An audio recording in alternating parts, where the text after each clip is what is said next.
What's good?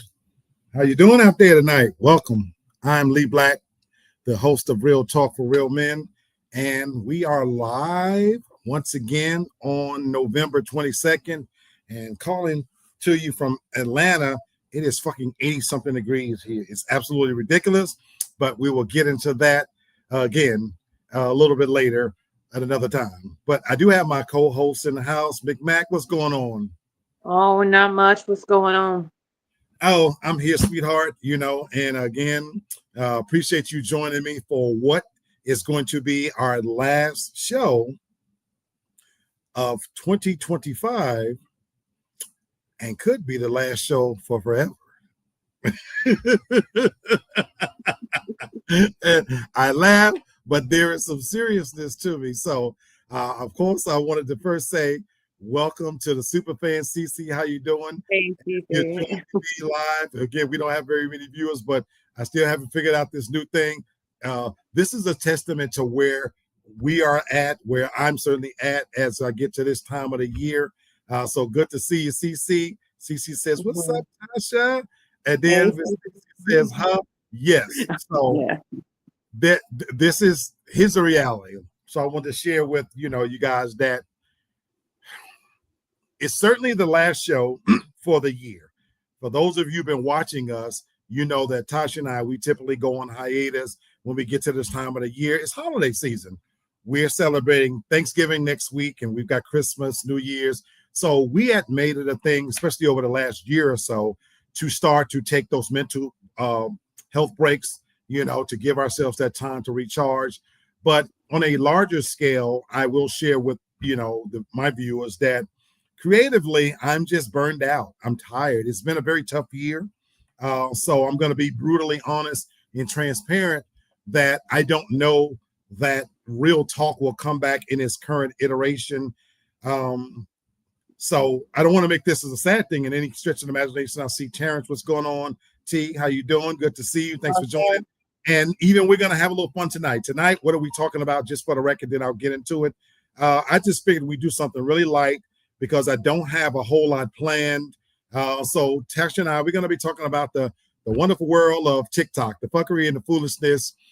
So there's no specific plan. So I do see some people watching. I appreciate you guys for what will be the last show of the year. But I will share with you, getting to this time of the year with so much that's going on this year, creatively, I'm at my wit's end. It's been a tremendously tough year. For those of you who may not know that I've started a doctoral program between working, school, creatively, and even if you've noticed the last few months, even our panel has dwindled down to where it's back to me and Tasha.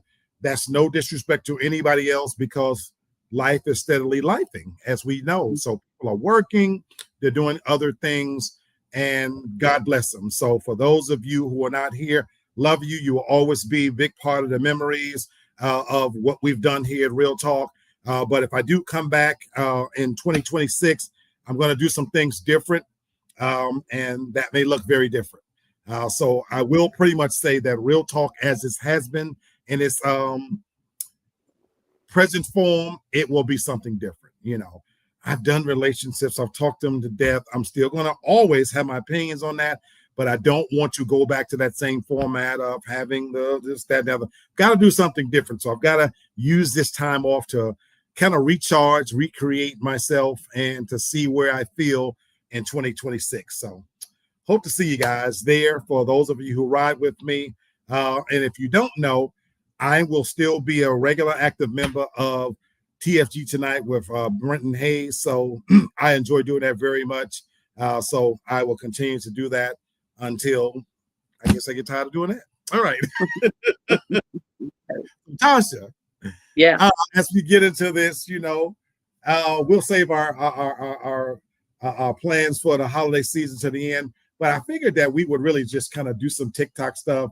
So if you have anything specific that you want to see and highlight, please let me know. But what we're going to do, Terrence, CC, I appreciate you guys being here. So you guys are the best. You're the most loyal, stable, best people I could have ever imagined. So, and Real Talk, I do it for you. I truly do. I would have given up doing this show probably a long time ago, but I absolutely love interacting with people like you that I've met, friends, your family. You're more than friends to me. You become my social media family. Very important. So I continue to do this because it's for you guys, you know. So anyway, Cece says, hey, Terrence, how you doing? So, okay, I don't know what these videos are going to show, but in typical Real Talk fashion, we're going to play, and this is a part of, what is it called, Tasha? What, am I the asshole? The asshole series. But I may flip around throughout this and show whatever pops up in my feed. Tasha, if you got anything funny, please send it to me. And of course, we'll discuss. So for right now, this is the Am I an Asshole feed, and we'll play the clip, and then Tasha and I'll discuss. And as always, Terrence, Cece, we'd love to hear your comments. Any of you watching, we'd love to hear your comments as well. So don't know what this is going to be about. It says, for wanting nothing to do with my friend after she lost her baby. Okay, this might be interesting. And since this one is kind of a long one, I may stop it in parts. It depends, or I may let it play all the way through. But am I the asshole? Am I an asshole? Here we go. Nothing to do with my friend after she lost her baby. Yes, I'm aware that my hair looks a damn mess. I'm in the process of redoing my hair. I decided to take a break and record you guys a story. You're welcome. I am such an asshole sometimes, but also this story has a trigger warning. It mentions child loss or miscarriage. So if that's something that's too hard for you to hear, or you just don't feel like hearing that right now, scroll on and we'll see you in the next story. So my friend and I have been close since we were kids, more like family, actually. We always shared everything with each other, and we were always the first ones to reach out whenever there was something new in our lives. When I was pregnant, she was the first person to know after my mom. We cried together. We laughed together. I even shaved her butthole once. We're not lesbians. I'm just explaining how close we've always been. Now that's really close, because I would describe me and my best friend as close, but ain't nobody shaving nobody's butthole. But I know if I asked her to, I feel like she would, if I had a good reason. Anyways, she got married a long time ago. I was also her maid of honor. We remained super close, even though she did move away because her husband lived in a city that was a 2-hour drive away. We still chat on a daily basis. So out of nowhere, she calls me crying to come to the hospital where she is. I go there and I find out she lost her baby. In the moment, I was absolutely devastated for her. I didn't even know that she was pregnant, but I asked no questions. It wasn't about me. She had suffered a big loss, and all I could do was help. So I did what anyone would do as family. I stayed with her. I took care of her. I slept in the same bed with her for a while to comfort her and be there for her as much as I was needed. I even bathed her and fed her like she was a little baby. It really broke her very severely, and it was heartbreaking to see this happen. I don't think you're the asshole. I don't. You said that you and your friend talked on a daily basis, but you had no idea she was even pregnant. But you were the first person that she called when she needed someone. I don't think you're wrong. My feelings would be hurt. Also, where the fuck is her husband? Why are you the one sleeping in the bed with her? Why are you the one that's bathing her and feeding her and being there for her? Where's her husband? Now fast forward, she's fine. Of course, you never really get over such a loss, but it seems like she's starting to heal and accept. Me, on the other hand, I want to slowly take a distance from her. Reason being, she was 7 months pregnant. 7 months. And we were talking to each other on a daily basis, and never once did she mention it. I don't blame you. I don't blame you. I could have honestly excused it if she hadn't told anyone, because yes, people have a right to their privacy. And if her and her husband want to keep it a secret, okay, sure. Yes, it would hurt because I shared it immediately with her, but everyone has their own personality and the way that they deal with things. So fair enough, no hard feelings. The issue is everyone knew. Everyone but me knew. A mutual friend even told me that she was requested to not tell me because she would just rather me not know. Girl, no, this girl was not your friend. I don't know when it changed, but at some point, she stopped being your friend. The plan was to only inform me when the baby shower would happen for a gift grab. She didn't want you to know about the baby. She was going to tell you before the baby shower happened to make sure that you brought a gift, because it would be expected as the best friend to bring the best gift for the baby. 9 times out of 10, she would have cut contact with you after the baby was born any fucking way. Going through all of this to stop you from knowing she's even pregnant she would have cut contact with you the moment she gave birth. Then it also clicked to me why she was avoiding seeing me. Yes, a 2-hour drive is nothing simple, and we're both extremely busy, but it never reached the point of us not seeing each other for months at a time. But every time I'd come up with an idea, she had a reason why it couldn't happen. I didn't ever think something like this was possible, and I still don't get it. I've always been her biggest supporter. I've always been so happy for her when good things happen. Anyways, this just made me realize she doesn't see me the way that I see her. She needed my help, and I would never kick someone who's already down, especially when I care about that person. But now that she's okay, I just don't want to have anything to do with her. I'm really just turned off from this entire friendship. Her purposely wanting to hide things and even wanting people that she's not close to not tell me as if I'm some kind of enemy. On top of that, lying to me every day. The amount of times that she claimed to have gotten her period, that would be my problem too. The amount of time, energy, and effort that you put into keeping your best friend from finding out that you're pregnant. That would be a done deal for me, because whatever the beef is, clearly we do not need to be friends anymore. My family says I should be first having a deep conversation about it before cutting her off, because we didn't talk about it. I personally don't even feel like I want to discuss it. Whatever the reason might be, I don't think it would be good enough for me. I didn't ask any questions or make comments when I was with her, because my main focus was her well-being. So am I the asshole? According to my other friend, I'm being a bitch for wanting to cause her another loss. No, baby, you're absolutely not the asshole. When someone shows you who they are, believe them. Believe them. She spent 7 months, the better part of a year, actively keeping you from finding out that she's pregnant. Okay, I'm going to stop it there. I hate that girl right there. I hate the way she does the stories. So right off the bat, I agree, because it took me a while to figure out, was this story about her, you stupid bitch, or was you? So she's reading Am I the Asshole sent to her and interjecting her thoughts in all at the same time. So which is why I don't listen to any of them that she does, because that's all she does. I hate that. So good to know, because I got some more pulled up. So again, it would have been a great story if you had just told the fucking story straight the way through. And then I'm okay with sharing your opinion, but okay, let's unpack what actually happened, because to be clear, she's reading somebody that sent it to her. Now, right off the bat, a couple of people who was listening to that, let me get that. CC, Terrence said, CC, how you doing? Of course. Blue, being yourself, says, what's up? Good to have you. Great to see you. Blue says, damn. And even CC says, what? Because again, as we're unpacking the story, there was a lot going on there. CC says, she didn't think you were her best friend. She used you for the relationship. Once she used you. The relationship was one-sided. And then CC, you're agreeing with the lady at the end saying facts.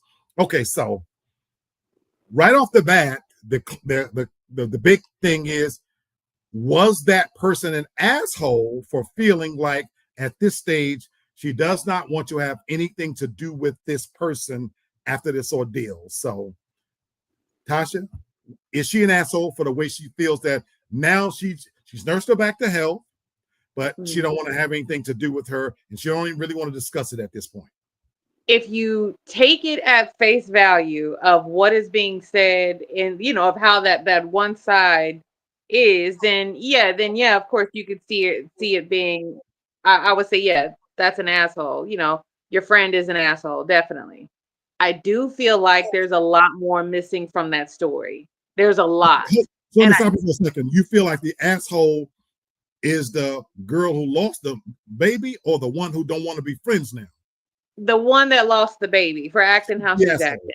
Yeah. She's the asshole. Okay, go ahead. So now I do also think the one who's telling the story from her point of view is being a little bit childish, because why not just confront, instead of, if you're going to cut it off anyway, why not just confront it? Why not just confront her and be like, look, I know.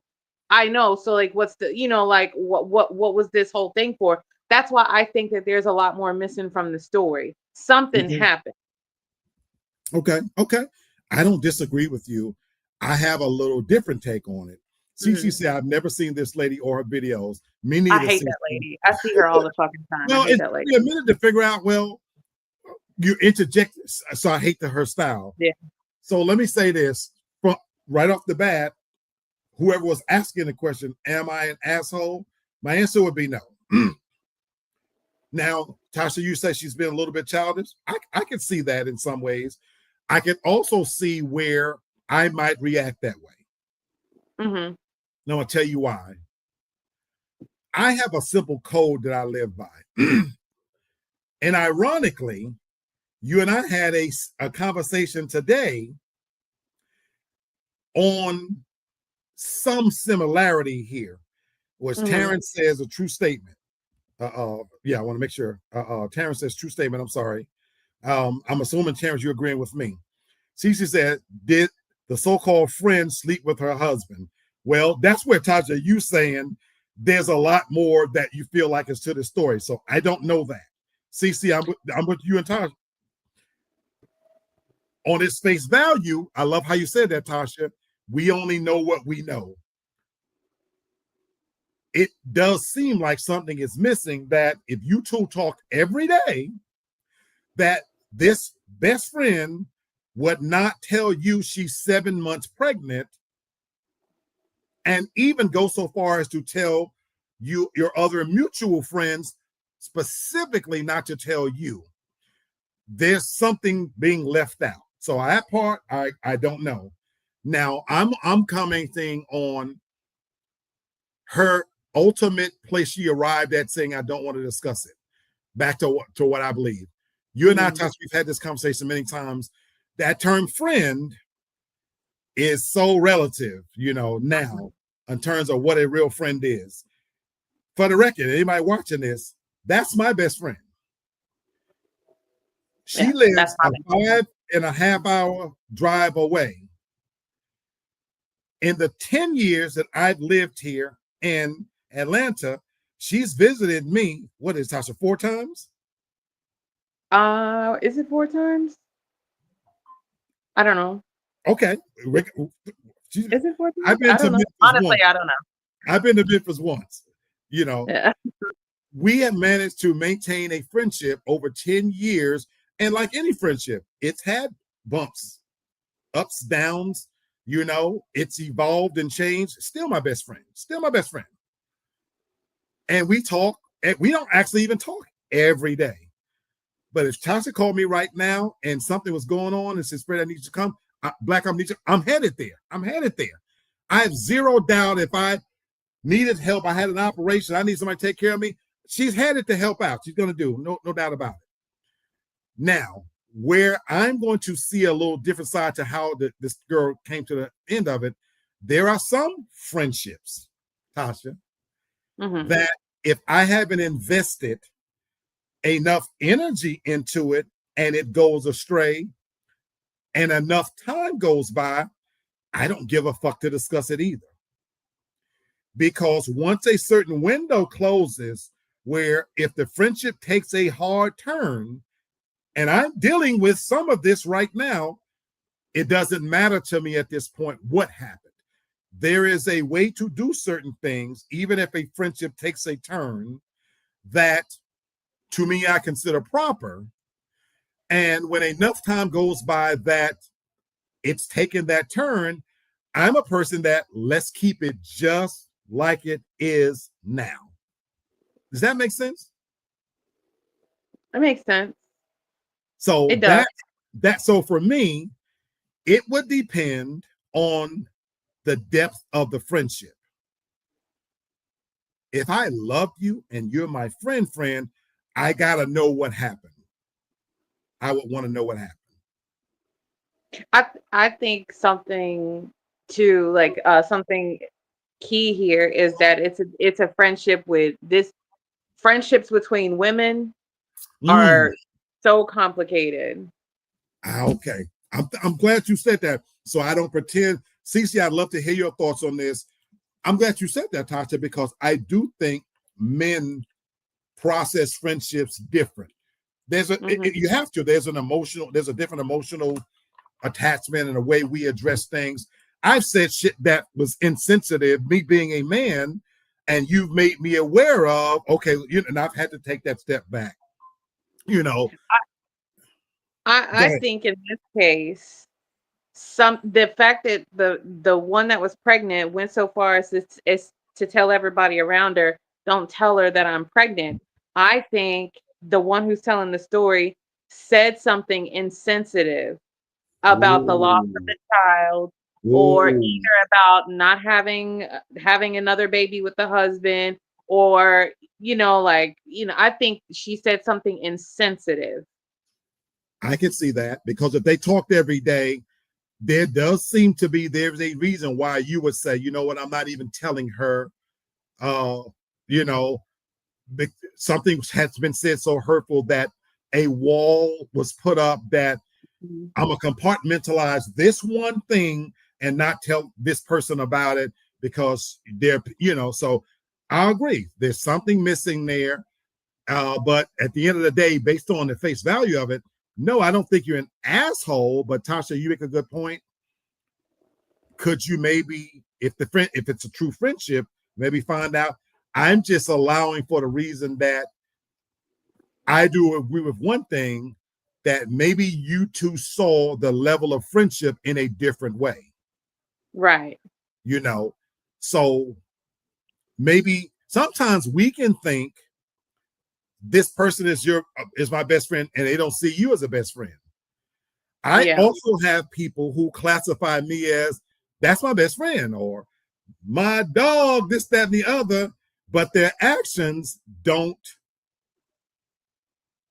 live up to that standard. Yeah. And I'll say this, and I say, this is real talk, as you know. I live by a lot of little sayings. Just because you family doesn't mean you have to be friends. I have family that's family and not friends. I have friends that's friends and more family. Let that sink in. Yeah. Yeah. All right. Sherry says, "Hey, Tasha and Cece." Hey, Yeah. Sherry. So Tasha and I had always planned at some point to do an actual real show on Friends, right, Tasha? Mm-hmm. We were going to we really, because we hear that so often, my friend this, my friend that, and we know in the social media world, people have thousands of friends. Well, I'm here to tell you, in real life, I don't have very many friends. And I'll say again, I have friends that are more like family, and I have some family that are more like friends. I'll leave it at that. Leave it there. Put it down. All right. Cece says, "Hey, Sherry, let's go to another one." Sis, thanks for popping in. Share my screen again. We're talking about, am I the asshole? So here's another one. So the lady had a bunch of them, but if that's how she's gonna do them, we don't want to hear her shit anymore. So There's two. Yeah, there's two women on. There's another one called. There's a channel in there called Two Hot Takes. I think that's what it is. Okay. And they have a lot of the "Am I the asshole?" and they read it all the way through, and then they wait to the end to give their opinion. So, okay. So I might put, it's called two hot Takes. TOO. TWO. Okay. I'm gonna check that out. So we'll kind of bounce back and forth. So we'll see what this guy has to say. He's right off the caption says, "Am I the asshole for divorcing my husband and leaving him with the kid after finding out I'm not biologically the mom?" Okay. For divorcing my husband and leaving him with the kid after finding out I'm not biologically the mom. This is interesting. I can't believe my life has come to this. All I ever do is go out of my way to help others, but on the few occasions I need help, nobody ever comes through for me. I, 36 female, have been with my husband, 35 male, for a total of almost 10 years, Oh, wow. married for 7.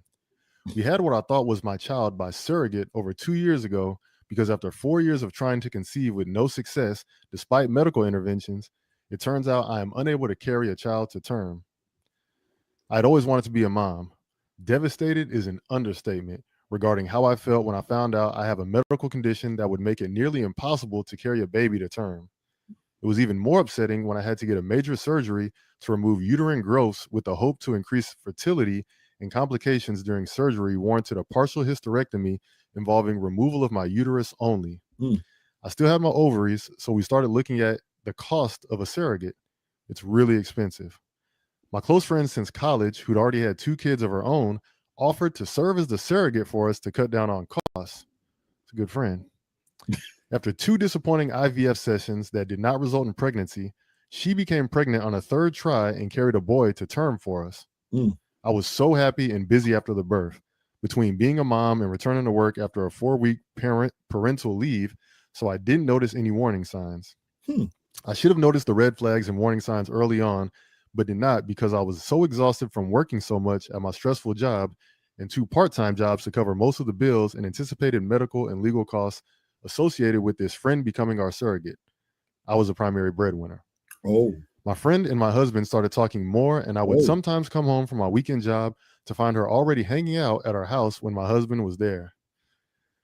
I chalked it up as innocuous, and it's good for her to know my husband better since she was in the process of hopefully carrying our child for us. I was grateful to have someone helping us have a child. I also thought it weird that our son had brown eyes when both of us have blue. Then I found out that while this is uncommon, it's possible sometimes due to many genes controlling eye color. Recently, it all came to a head when I took our son to a doctor's appointment and they did metabolic panel and blood tests, which showed that he had a blood type that is not biologically possible to have with me as his mother. He's B+, I'm A+, husband is O+. Immediately, I started worrying it was the fertility clinic's fault and that they'd messed up and implanted a wrong embryo. I started lining up lawyer consultations to possibly sue the clinic and looked into having a DNA parentage test done. The test results showed that I'm not the mother, but my husband still is the father. Whew, getting crazy. I was heartbroken and angrier than ever. Talked to lawyers about medical malpractice in the fertility clinic we'd used.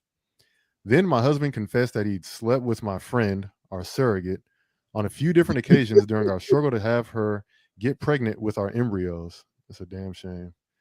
This means what I thought was our son conceived by IVF and carried with a surrogate isn't my son at all and was in fact conceived the old-fashioned way, which I can't ever do. Livid and absolutely broken at the same time doesn't even begin to describe how I feel. I've been breaking down in crying spells over and over again about this.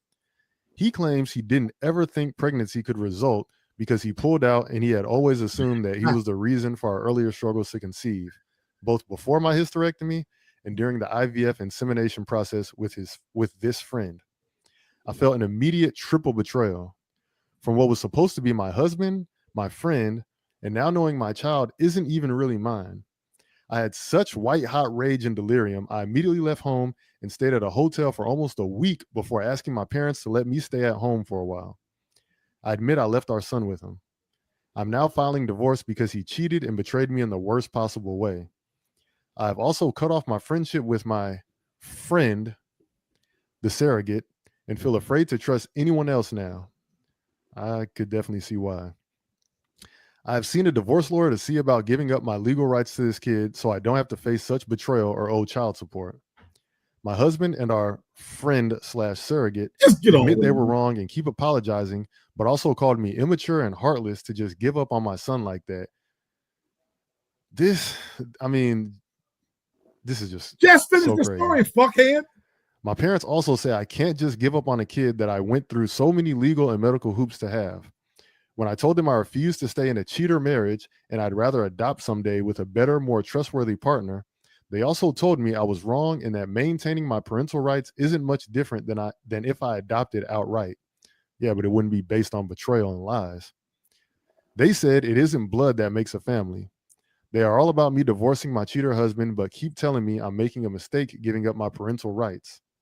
Some of my other friends agree with what I'm doing. A few admitted they weren't big enough to swallow pride and care for an affair baby or to see daily reminders of my friend/surrogate's betrayal every time I look at her son. I just want a clean break and a fresh start. I'm also looking at relocating several states away. Am I the asshole to give up my parental rights in the divorce because a kid I paid a lot of money to have born by surrogacy isn't biologically mine at all, but the surrogates? I don't think you're the asshole at all. Okay. All right, you big teeth idiot. You getting on my nerve. Just tell the goddamn story. I told you. A lot of people can't do it because they get so caught up instead of waiting to the end to share. That's it. Just I don't have a problem with your opinion, but just tell the whole story. Okay, so let's unpack the story. So you and your husband been together for 10 years, married for 7, 36 years old, if I remember right. And you couldn't have a child, medical reasons, decided to do a surrogate for the sake of cost, economically. This friend volunteers. Hold on. Let's just stop. Let's just stop right there for a second. Because if every stop wasn't telling you not to do this, you and your husband couldn't get pregnant naturally. You have to go through a surgery. You end up, something goes wrong, and you have a partial hysterectomy. If that wasn't God telling you not to do this, but okay, go ahead. I'm sorry. Sasha, you cold. Sasha, you cold. But okay. For economic reasons, this friend, clearly a close friend, because who would offer to do that, something of that nature, to use their body, even though CC is agreeing with you, she says, right, Tasha, but okay, economic reasons to save money, you decide, you three together, to let this happen. So it's supposed to, I would assume, she was going to be the surrogate, intravenous impregnation. Clearly, you wasn't expecting them to fuck. But okay, the baby is born, baby is healthy. You notice the baby has different color eyes than yours.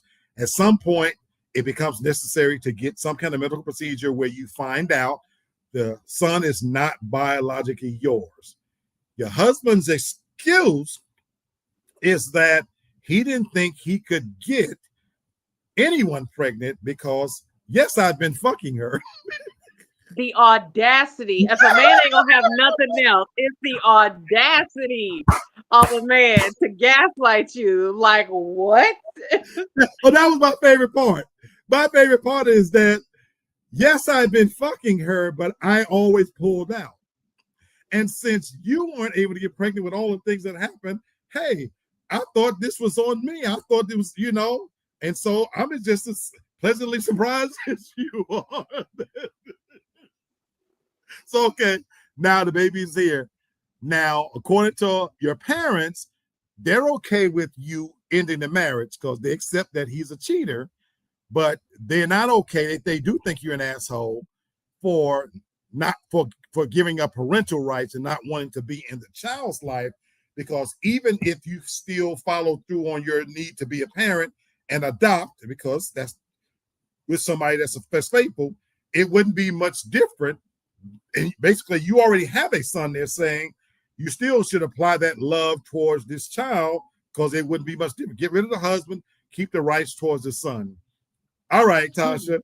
Terrence says, I agree with you too, Tasha. So, Tasha, okay, go ahead. Let me just say this. You're 36. You're 36 years old. So I couldn't surmise like how old the child was, but you're 36. You are in a prime position to go on and still live a great life. Divorce the husband, get alimony from him, sue the fuck out of your best friend, terminate those parental rights, because that child has nothing to do with you. And if you really want to get technical with it, I don't know about the paperwork for the surrogacy and everything, but the best friend could get petty and decide that she wants to be the mom, but cut ties. And if anything, sue your fucking parents if they keep the shit up too. Sue every fucking body. Do you know how expensive IVF is per treatment? Yes. Correct. Thousands of dollars. And then the agreement, the medical costs associated, like with the surrogacy, like with your friend's surrogacy, because most of the time you cover all of the medical expenses, everything. Girl, get out of there. No, you are not the asshole. Fuck that bastard, baby. Fuck that bastard that you was married to, and fuck that bitch. All of it. Just fuck everybody. Shit. Leave, bitch. If that you are set up to have a great life, cut all that shit off and go on about your life. I agree with you 1,000%. But Tasha, this is a person that clearly, to your point, ignored every red flag along the way. And I don't know if you're just naturally gullible or you just want to believe everything. There was other parts of the story when the baby's here. We don't know how old the child is, but you're working a regular job and 2 part-time jobs. He wasn't Now, shit. what's on a little bit, you know, she said she took 4 weeks off for parental. God bless you, took that time off. But you're the primary breadwinner. I'd like to know more about that. But you overlooked the fact that you would come home and the friend would be there with the husband, and your thoughts was, okay, I guess I can see this because they do need to get close since she's going to be the surrogate. Even for that, I got a question for Sherry, Cece, Tasha, all y'all watching as women. And is it me? It's not you.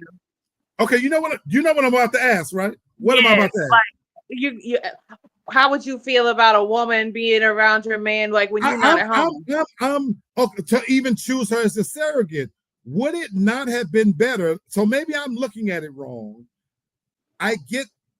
You're right. So I'm glad you brought up the cost of it, but to me, you kind of opened the door the moment you let a friend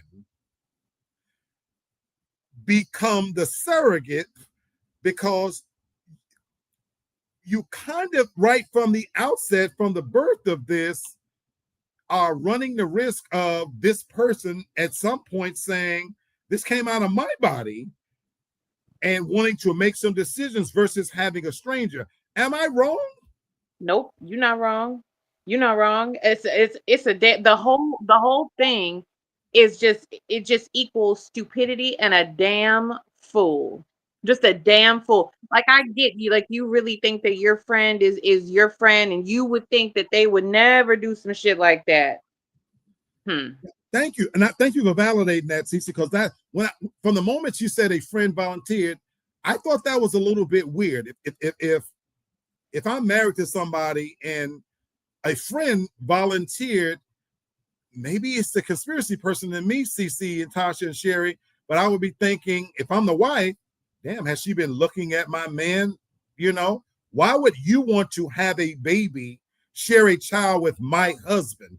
And how could you be okay with that?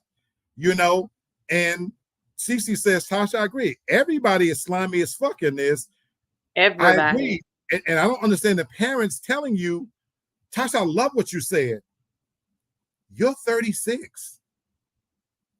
You're super young. Okay, I get that you can't biologically have a child. Go forward, free yourself. In a way, they kind of did you a favor now at this point. You made all these mistakes, but cut your cord on all of this shit. Like Cece says, oh, hell no, she can't be around when I'm home. I've always had one simple rule, Cece, when I was married, and even when I've been dating somebody, there would never be a reason for me to come home and my friend, I'm talking about my friend as a man, I'm saying this as a man, to be waiting for me. Notice I said waiting for me, let alone in my motherfucking house.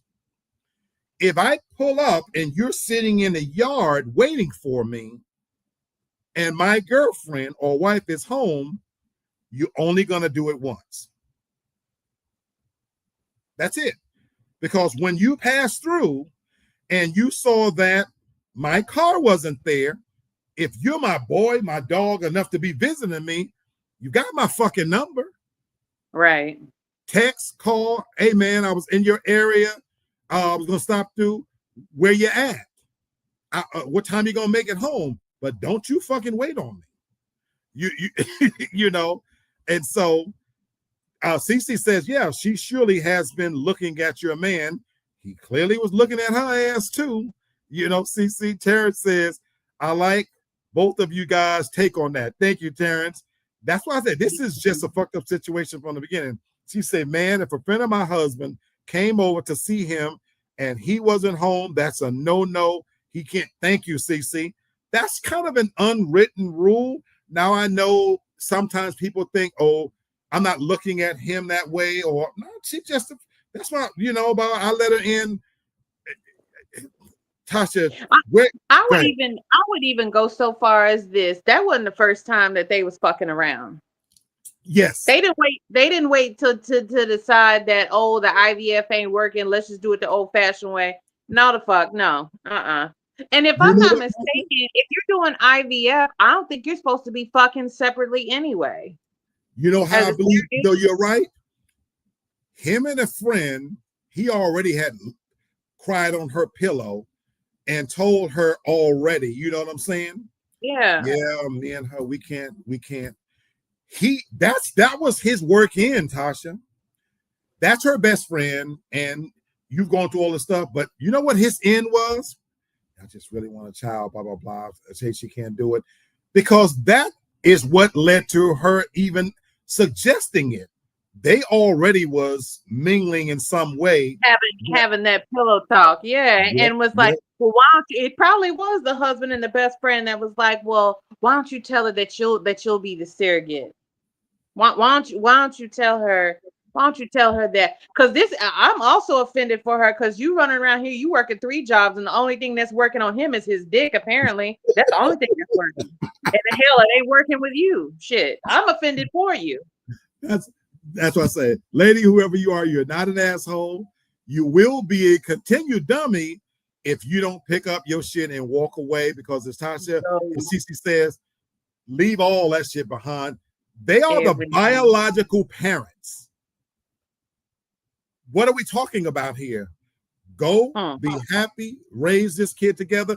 Like you said, Tasha, sue this bitch for breach of contract and for whatever and you can. Alienation of affection, get alimony from his ass, and leave the child, so then you're not stuck paying child support. So yeah. Do it now. Do it now, lady. Do it now. Okay. All right. I did pull up the 2 hot takes one, so I'm interested to see. I'm just going to pick a random story to see what this one's like, and I'm going to give a choice here, Tasha. What Cece says, lady, that ain't your baby. I agree, Cece. It's literally not your child in any way.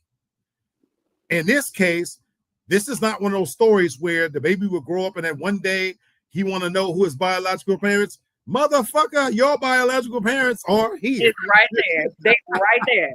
Dumb and Dumber. That, take me out of it at this stage. See, I'm with you. Okay, there's a couple of stories you got. Leaving my boyfriend for no reason. My boyfriend's brother is asking us to break up, or he walks out the family. My boyfriend's joke at dinner made me realize he's been lying about his job for 8 months. Our camping trip from hell. I overheard my boyfriend say I'm not his usual type. Out of those, which one catches your attention? Oh, shit, really, except for the camping trip one, any of those, really. I'll leave it to you to decide. I want to hear, I overheard my boyfriend say I'm not his usual type. Okay. For some reason, that has some oomph to it that I want to know what's going on. But Cece, thank you. She said she agreed with me that, yeah, walk away. Okay. This one, again, I don't know how these stories break down, but let's see. Yeah, there we go. Sharing screen. All right. 2 hot takes. Overheard my boyfriend, 27 male, and his family insulting my background and looks. I'm thinking of ending things over this. See, already from the jump, bye. Yeah, I would leave them too. I, female, have been dating Mark, 27 male, for 5 months. I met him at a bar while I was out with friends, and we immediately hit it off. Dating him has felt like a dream, and I feel so fortunate to have found someone so funny, smart, handsome, and kind. He met my family, and they instantly fell in love with him. They're thrilled I found such an amazing partner. He constantly tells me how much he loves me, how perfect I am, and he can't believe he finally found the one. Last week, we drove to meet his family. I was already a little self-conscious and nervous because Mark comes from a very wealthy and well-educated family. Both of my parents are blue-collar workers and are considered lower class. I grew up in West Virginia and worked incredibly hard to earn a scholarship to UMD after high school. After graduation, I moved to DC and I found a job that pays pretty well. I'm proud of how far I've come, considering my family's circumstances. Still, I sometimes feel like an outsider who doesn't quite fit in with the upper class society. I'm also self-conscious because the women Mark dated before me were extremely beautiful. His most recent ex has a massive social media following and easily could be a model. I consider myself a little above average and invest a lot of time and money into my appearance. When we arrived at Mark's family's house, everyone was welcoming and kind. I felt ridiculous for ever being nervous and began to relax, feeling like I was fitting in just fine. We spent most of the time outside on their patio with people filtering in and out to grab food, drinks, and socialize. I didn't notice when Mark and his sister, Emily, 31 female, disappeared because I was caught up with chatting with everyone. When I got up to use the restroom and walked through the house, I heard hushed whispers from another room. Immediately, I recognized Mark's and Emily's voices, and I heard my name mentioned. I stopped and listened for a couple of minutes and was devastated by what I heard. Emily said she was surprised he's dating me because I'm not nearly as established or attractive as his previous partners. She went on to say, quote, "Didn't you tell us her family basically lives in a trailer park and her dad doesn't even have a high school diploma?" Followed by laughter. I waited for Mark to defend me. Instead, he agreed with her. He said he considers me cute, that my personality makes up for my appearance and family, and that I'm definitely not his usual type, but that he really loves me and is happy we found each other. She ended the conversation with, quote, "We're all just surprised. She's not what we were expecting. As long as you're happy, I guess." You know what I would have done? I would have busted down the door and I would have said, "Keep my name and my family's name out of your mouth, you weirdo." The second you start talking about me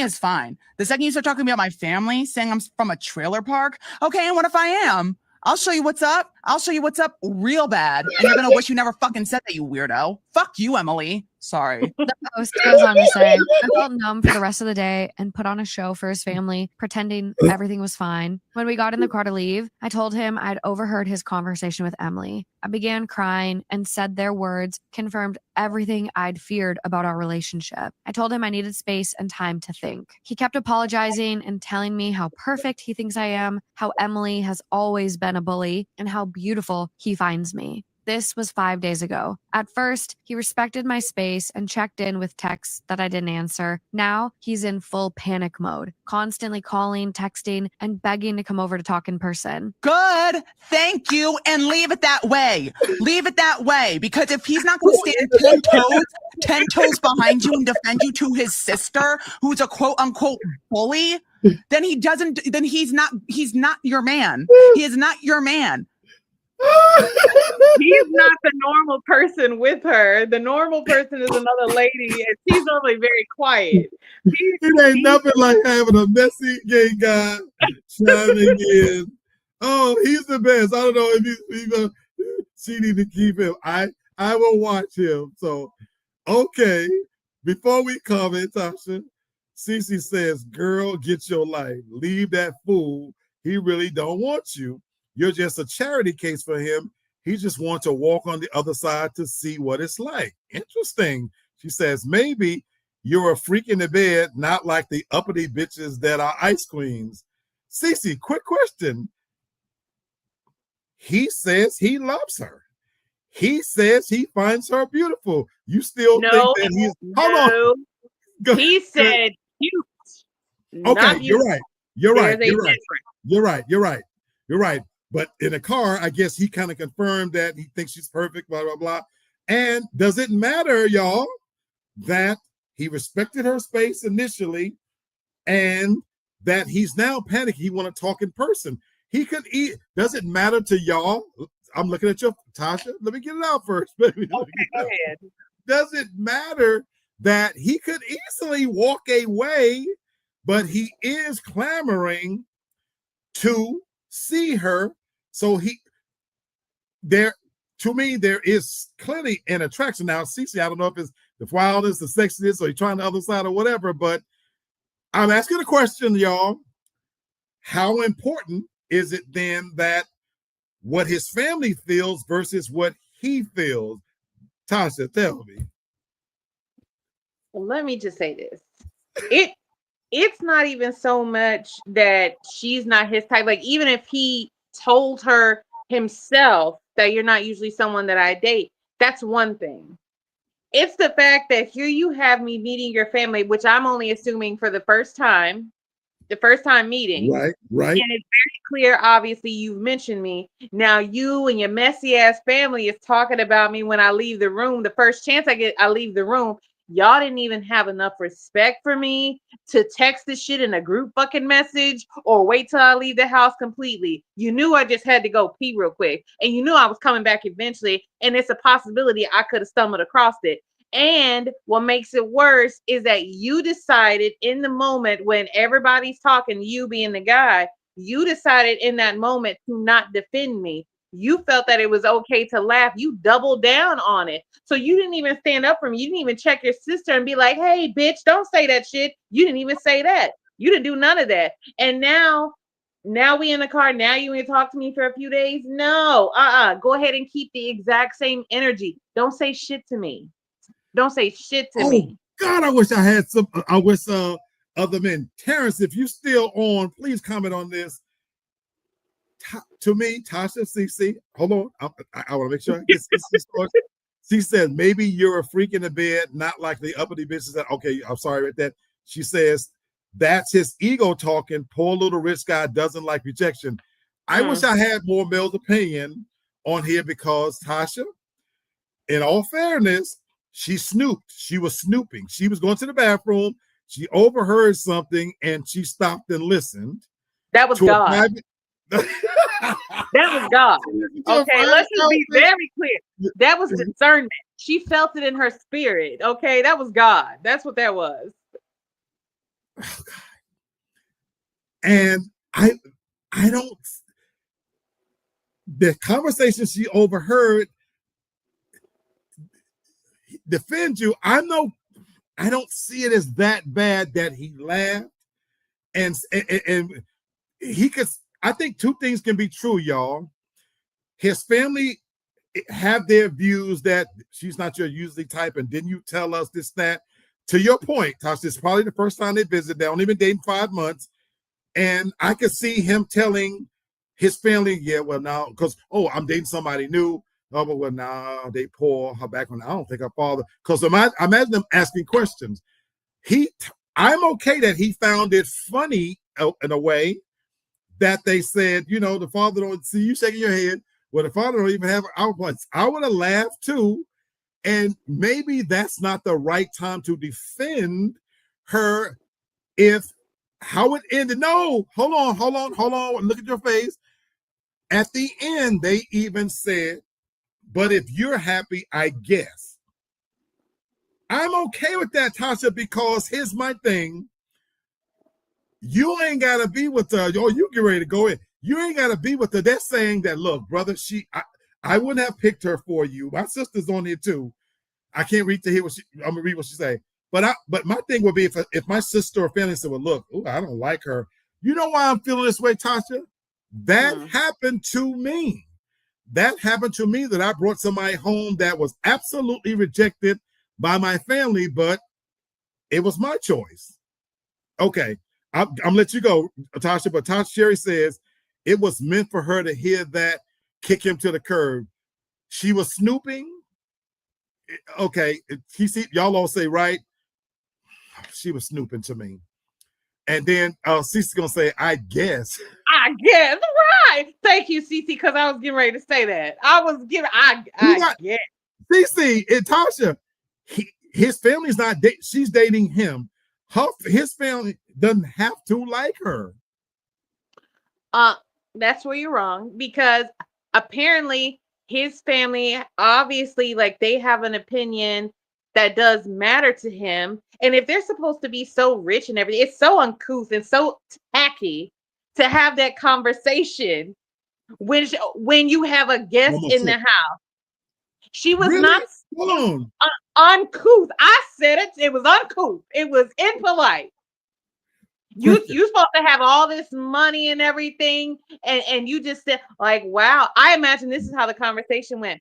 Wow, I can't believe, like, you're actually, like, dating her. That is not someone that you just would normally just be with. Didn't you say that her dad didn't have a high school diploma? Yeah, it is. I mean, she's cute or whatever, but I love her. This is what I heard. This is what I heard. But if you're happy, I guess. When I hear someone say that, let me translate it for Black people. If you like it, I love it. That means you a damn fool. I heard it. That's exactly what the fuck it means. That's exactly what the fuck it means. No, this would lead to further problems on down the line in their relationship because the sister already has these preconceived notions that she doesn't fit into the family. So no, girl, it don't matter what he feels. And he said that you were cute. Girl, please. No, fuck What him. the fuck is wrong with saying you're cute? No, she's cute. He didn't say that she was beautiful. He didn't say that she was attractive. He said that she was cute. A puppy is cute. A butterfly is cute. A picture, a keychain. Wow. Oh, wow. For the record, Terrence agrees with me. Terrence said, so I agree with you, cousin. Terrence. No, I'm just kidding. so, oh my God. Cece says his family already has someone in mind for him, son of rich girl. Exactly. All of that might be true. I'm not denying that. Sherry says, I would have cursed everybody out, mama, too. No, sis, because you were eavesdropping, and that was a private conversation that you eased in on. You wasn't supposed to hear that. And I think people do talk messy regardless of the circumstances. She said, come on, Tasha. Yep. Yeah, exactly. Sherry, yep. Don't talk. Don't be mad. Damn, you're absolutely right. Babies and monkeys are cute. Exactly. They're gonna have their opinion, but it's messy and it's nasty to have that conversation when that person is in the house, when it's a possibility that someone could overhear you. And Sherry's absolutely right. I would have busted in. Oh, so that's the type of thing. Take me home. I would have knocked the vase and everything over on the way out, and then see how cute some shit really is. I get that. I get that. I get Terrence, my cuzzo. Oh my God. And even the gay guy saying, oh my God, this, that, other. I didn't think it was all that wrong. And I'm going on to how it ended. He clearly likes her. Maybe she isn't his normal type because you do Tasha, well, I'm asking, you do sometimes date somebody that's not your normal type, but a make up for it in other ways that maybe physically. Have you ever dated someone that physically this is not who I would go for? So I just want to establish that part, right? Yes, but tell it to the person that you're dating. Don't have that conversation as sticker in private. That shit's not cool. Well, he clearly is with you because he likes you. And then he says, no, look, I think you're cute and I think you're beautiful. As y'all always tell us, beauty shit is in other ways or whatnot. We should be looking on the outside. So, Cece, cute is a compliment. Cute is not. Cute Cece is not. If a man says that you're cute, then then it's just that. Then it's just okay. You're just you're just that. You're just cute. Wow. Lord. She said they weren't supposed to say that in her presence. That Cece, that wasn't in her presence. They were saying that in a private conversation in a full another room. They could have waited till she has gone. Tasha, agree with you. I think it's okay to have that conversation. If I'm at a party, a gathering, whatever, and Sherry, you walk in with somebody, and I'm over there talking to Jay, I'm gonna say, this motherfucker, I don't feel like we have to wait till they gone before I can tell you, before we can say that. Cece said, but she was in the house, Lee, exactly. eavesdropping in a room she shouldn't have had her ass in. So that the Lord gave her discernment. They should have whispered fucking quieter. Okay, so there you go. Oh, shit. Okay, so I'm not gonna do the camping trip one. Let's go to either my joke is costing me my marriage, or between these two, my joke is costing me my marriage, or leaving my boyfriend for no reason. And my joke is costing me my marriage. My joke is costing me my marriage. This ought to be okay. All right. That was an interesting one, though.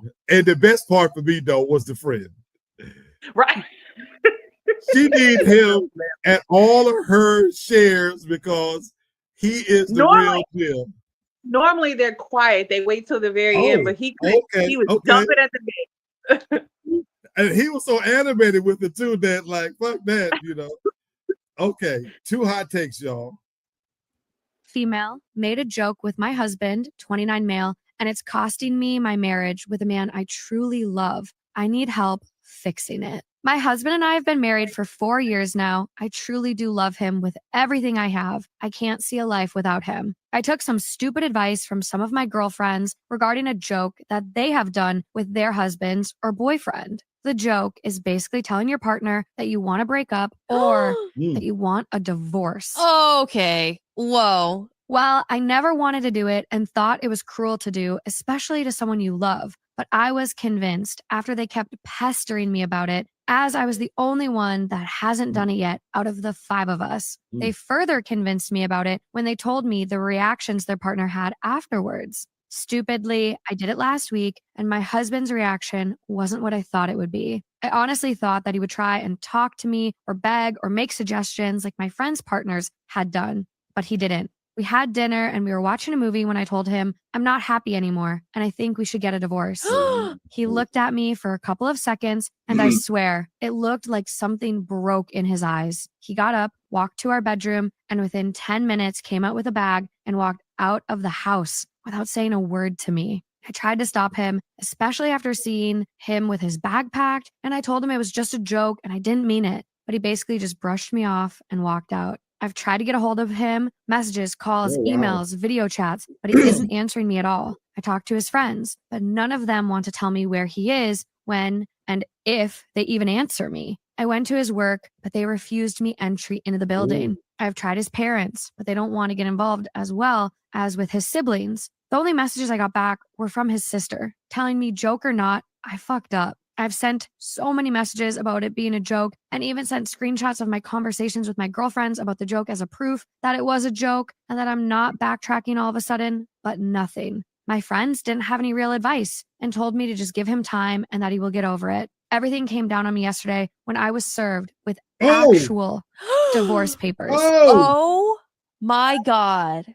It felt like someone slapped me in the face and hit me and continued to hit me. I was and still am in so much pain. I frantically tried to get a hold of him, but all I got back was he has nothing to say and that I should talk to his lawyer. How can I get the man I love back? I don't want to lose him. I made a stupid joke. I know that now, and it's breaking my world apart. This is why you... Goody.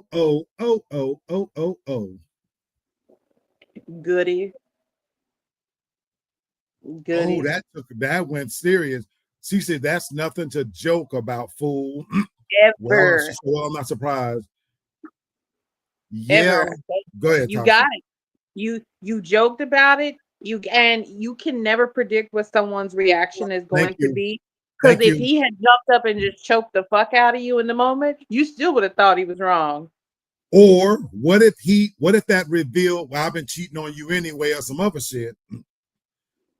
These jokes, there should be a bar to where we see all this shit all the time, and sometimes you see all these jokes. Where do you draw the line? And you're dumb as fuck to allow your friends to convince you to play that joke on your husband. Sherry says, you are just a fool. Your friends cost you your marriage.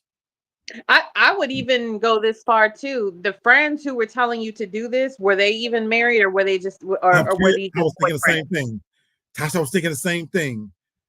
Cece, you said they are not your friends. I'm gonna get serious here, y'all. Why this one hits home for me. And Cece, you nailed it. And Tasha, you said that. How do we know misery loves company? How do we know that this wasn't plotting to destroy your happiness? And they convinced you, kept prodding you to do this. I literally, this is how real this is for me. My marriage ended because of a pause. And I literally had this conversation 3 hours ago. 3 hours ago, I swear to you, on the souls of my true brothers, I had this conversation 3 hours ago. when I was married and my marriage was in trouble, because we don't know what their marriage situation was in that moment. You love him to death and all that kind of stuff. And for the record, I absolutely love my wife. We were going through this rough patch, and I asked a simple question. I said, "Do you want to be in this marriage?" And she paused. Wasn't a long pause, but the pause was long enough to sow the ultimate doubt for me that I wasn't expecting. Now, I'm older now, but I'm being brutally honest and transparent with you. In that moment where I felt like I'm fighting to make sure we are in this marriage, it was devastating that there was a doubt that you wanted to be in it.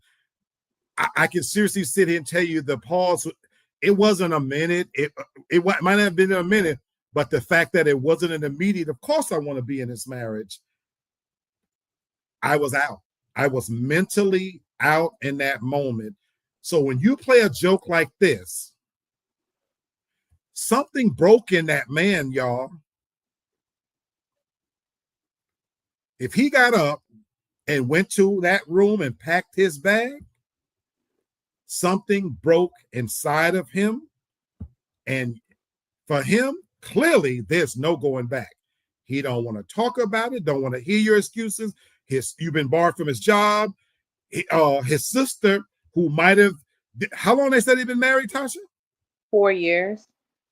So what y'all thought, what he thought was clearly a good marriage, the sister probably was the one that even had enough decency or whatever you want to say, or compassion to reach out and say, you fucked up. And he done. Because how can he ever feel secure and that you wasn't joking? You know, Cece says they aren't your friends, honey. And that's my thing. Real friends would never put you in that predicament to even encourage you to do some shit like that. Terrence says that man needs to get away from her dumb ass. She said, rightly jealous bitches. Do you know every one of my ex-wife's friends, everyone, when we split, tried to link. Everyone. Cece says there were other signs there. There was something wrong, and he saw it. So this was the icing. That's why I'm thinking, Cece, for him to react that way, it resonates with me that something broke inside of him. I would even say this too. If you don't have that relationship where y'all normally like play elaborate jokes and pranks on each other like that, don't just spring that on someone in the moment with something so heavy. Bitch, you better start with a whoopee cushion and build up that shit. Absolutely. You don't go from zero to that joke if y'all don't have some kind of history of, we joke on it, because that's a hell of a joke to play. Damn that, but that's so fucked up though, that if taking you at face value and this really and truly was a joke, you've lost your husband. You'll have to live with that. And your friends are telling you, give him some time. Sweetheart, you being served with divorce papers.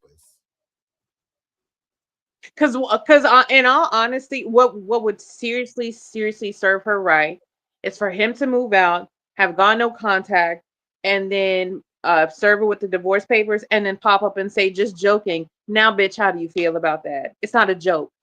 It's not a joke. Wow. Yeah. She said they wanted their marriage to end because of your so-called friends. Yep. And Sherry agreed with you, Tasha. Said the joke's on her. Yeah. You know, there's a saying, you play silly jokes, you get silly prizes. All right.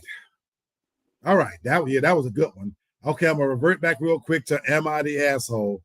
Okay. We got time to get in about two more. Okay. Let's get in two more, and then we'll get back to our weekends. Okay. Am I the Asshole? That was a good one, though. I didn't expect it to be so serious. Shit, that took a turn for me. Okay, all I can see on the screen is because I won't. Here we go. Because I won't tell my wife what my son. Am I the asshole because I won't tell my wife what my son / her stepson has in his savings from my late wife? Okay. Wait a minute. My wife, 40, and I, 40, have a blended family. I have a 16-year-old son with my late wife. My wife has a 13-year-old daughter and a 12-year-old son with her ex-husband, and they share custody. And we have a 4 and a 2-year-old together. Okay. That's a lot of kids. When my late wife was sick, she told me that she wanted a percentage of her compensation she was issued for her medical misdiagnosis to go to our son's savings. Okay. She also had a second savings account she wanted to add to it. This was on top of what the two of us had already saved for him before her illness. I honored her wishes and I continued saving for our son's future. This is a promise I made to my late wife that I have stood by. I also promised that I would protect it and make sure it was only and ever for him and no one else. When my present wife and I seriously dated, we talked about what savings would look like for our kids if and when we got married. She knew I had always saved as I had with my late wife.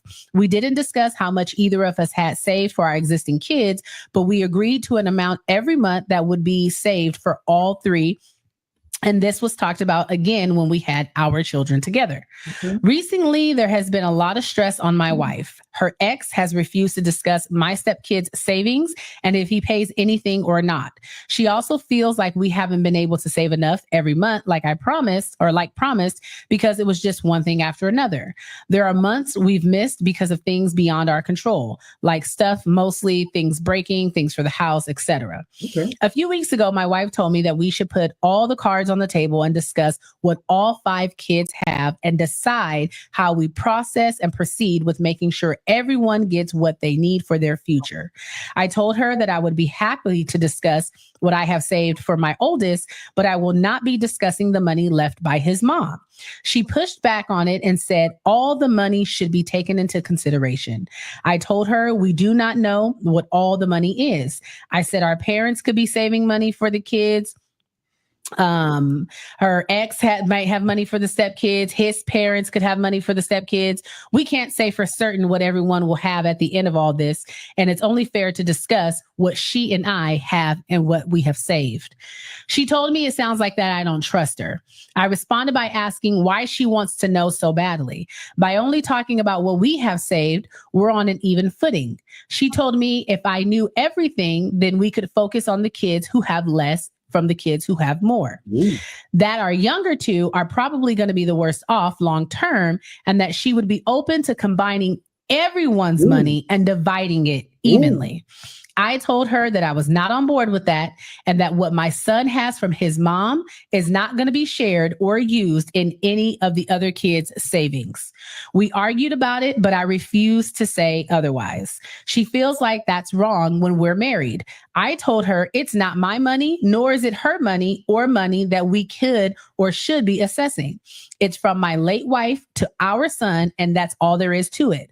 My wife said that she feels like I'm keeping her in the dark and not trusting her with something important. She said it cuts her ability to fully engage in conversations we need to be able to have and decisions we need to make as a couple. Am I the asshole? No. No, you're not. Okay. I love this one.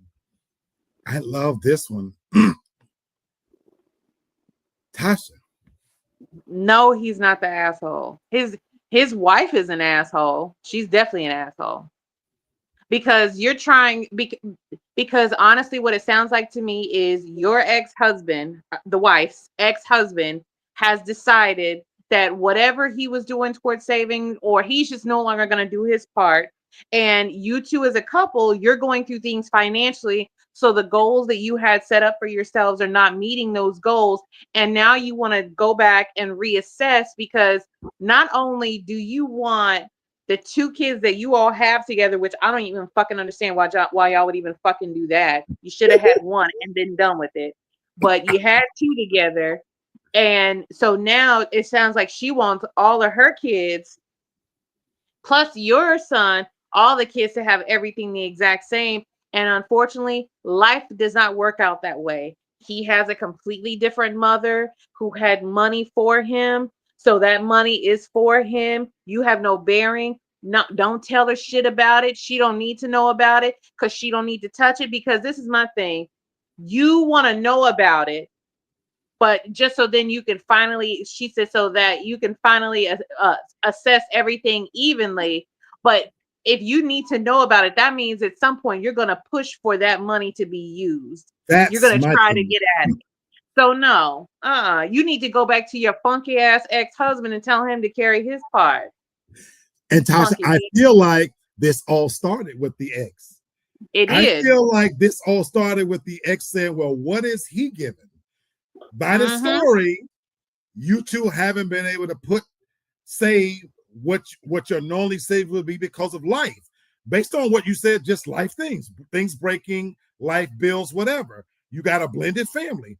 Kids are getting older, they need shit, blah, blah, blah, blah, blah. So whatever you agreed upon, I feel like the ex is telling her as she's going back saying, well, how much did he got for his kids? Well, why don't you ask him? Well, because you've shared with him, well, you know, the oldest son or his oldest son, he already has some money from the ex-wife. You are now trying to change the rules that you agreed to before you even. I love how this story unfolded because he didn't keep anything from her, y'all. You went into this marriage with eyes open, full understanding, but now that things have changed, you want to change the rules and again try to make sure that just because he might be on a better financial standing, that now you want to spread the wealth and tap into that money. That's not fair. No, That's not fair. no. The only thing that she should be concerned with, and that's the thing. Like so he agreed. Your husband that you're with now, like the storyteller, he agreed with you that whatever y'all are doing for your kids and the two that you and the ones that you have together, that you're going to have that you're going to be putting up and contributing Right. savings to those kids. It is unrealistic. It's so unrealistic to think that a child at the age that he is now, his son with the late ex-wife, Right. it's unrealistic to truly think that you're going to be able to have your kids have the same amount or if not more in savings. It doesn't make any sense. And it's unfair to punish him because y'all two decided to have more kids. So now he got to split his money with a decision you two motherfuckers made. That's unfair. Sherry says it's none of his stepmother's business what his mother put in his savings account for him, nosy, greedy woman. Yeah, that's unfair. Cece says his mama saved for him, not the kids he had with her. His wife didn't plan for any other kids. Correct. Exactly. Terrence says, I agree with you, Tasha. And what is her? That's what we're asking, CC. Exactly. But that's what we believe. This all started from that ex saying, well, shit, you know, he working, you working, what he contributed. That's not your business. You have your own separate kids. Get what you're supposed to give, motherfucker. Terrence says, I agree with that part too, cousin. That's what, yeah, you know, Cece says, look, his mama was looking out for her son, not any future kids. So there's that. So I love, to me, in this case, the husband. Yeah. He didn't hide anything. I love that he's standing on his ground, that's just that. I'm not going to penalize my son. I'm going to honor my wife's wishes, which you knew about before you even married me. No, he's not an asshole. It sounds like she wants to know how much that son has in savings so that she could tell him, well, stop putting money over there and put that extra money over here. When in all seriousness, if life is hitting you that way, maybe if you insist on still saving something for the kids, maybe whatever it is that you were putting towards it, maybe cut it in half, or maybe just stop for a few months. It's that until simple. You get caught back up. But to sit here and say we need to put everything on the table, why? That's not a liability. That's not a liability that you need to know about. No. And I applaud him and his ex-wife for thinking ahead and planning for that child's future. And he's not going to jeopardize that. I agree with you, Cece. This is some greed type shit, to be honest with you. And yeah, so no, he's not an asshole. So stand your ground, brother. Bodabo Jack. What? No. Stand for the son. Oh, okay. Okay. Another one says, am I the asshole for refusing to pay for my stepdaughter's wedding? This ought to be interesting. Sherry says, right, CC. So yeah, we in a full agreement here. Sir, Yeah. you're not an asshole. Actually, your current wife is an asshole.